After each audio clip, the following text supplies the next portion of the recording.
পশ্চিম মেদিনীপুরের কেশপুর ব্লকের পাকুড়িয়া চিন্তামণি হাই স্কুলে হঠাৎ করে একাধিক ছাত্রী অসুস্থ হয়ে পড়ায় চাঞ্চল্য ছড়িয়েছে এলাকায়।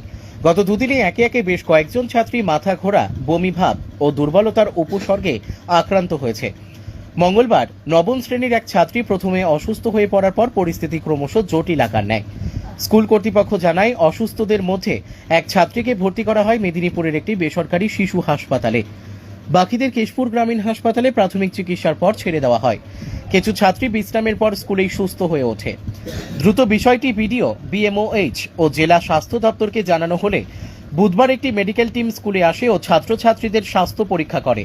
প্রধান শিক্ষক বিশ্বনাথ চক্রবর্তীর বক্তব্য, খালি পেটে স্কুলে আসা এবং আতঙ্ক থেকে এমন প্রতিক্রিয়া দেখা যাচ্ছে।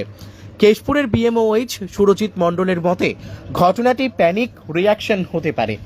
একজন অসুস্থ হলে বাকিরাও মনস্তাত্ত্বিক চাপে আক্রান্ত হচ্ছে। বিশেষজ্ঞরা মনে করছেন, নিয়মিত পুষ্টিকর খাবার, কাউন্সেলিং এবং স্বাস্থ্য সচেতনতা শিবিরের মাধ্যমে এমন সমস্যা এড়ানো সম্ভব। স্থানীয় বাসিন্দারা প্রশাসনের দ্রুত পদক্ষেপের প্রশংসা করলেও বারংবার এমন ঘটনার পুনরাবৃত্তি ঠেকাতে আরও সচেতনতা কর্মসূচির দাবি তুলেছেন। ব্যুরো রিপোর্ট, সত্যের সন্ধানে কেশপুর। কালকে শোনার পর আগে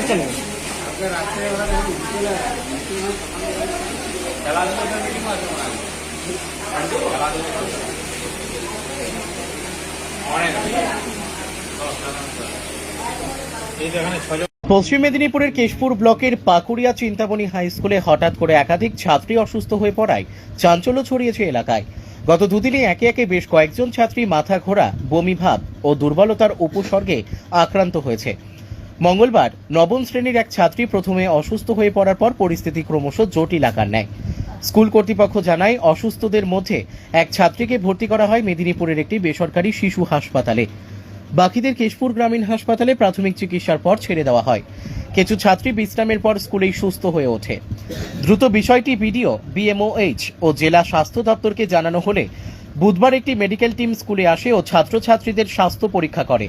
প্রধান শিক্ষক বিশ্বনাথ চক্রবর্তীর বক্তব্য, খালি পেটে স্কুলে আসা এবং আতঙ্ক থেকে এমন প্রতিক্রিয়া দেখা যাচ্ছে। কেশপুরের বিএমওএইচ সুরজিৎ মণ্ডলের মতে, ঘটনাটি প্যানিক রিয়াকশন হতে পারে। একজন অসুস্থ হলে বাকিরাও মনস্তাত্ত্বিক চাপে আক্রান্ত হচ্ছে। বিশেষজ্ঞরা মনে করছেন, নিয়মিত পুষ্টিকর খাবার, কাউন্সেলিং এবং স্বাস্থ্য সচেতনতা শিবিরের মাধ্যমে এমন সমস্যা এড়ানো সম্ভব। স্থানীয় বাসিন্দারা প্রশাসনের দ্রুত পদক্ষেপের প্রশংসা করলেও বারংবার এমন ঘটনার পুনরাবৃত্তি ঠেকাতে আরও সচেতনতা কর্মসূচির দাবি তুলেছেন। ব্যুরো রিপোর্ট, সত্যের সন্ধানে কেশপুর। কালকে শোনার পর আগে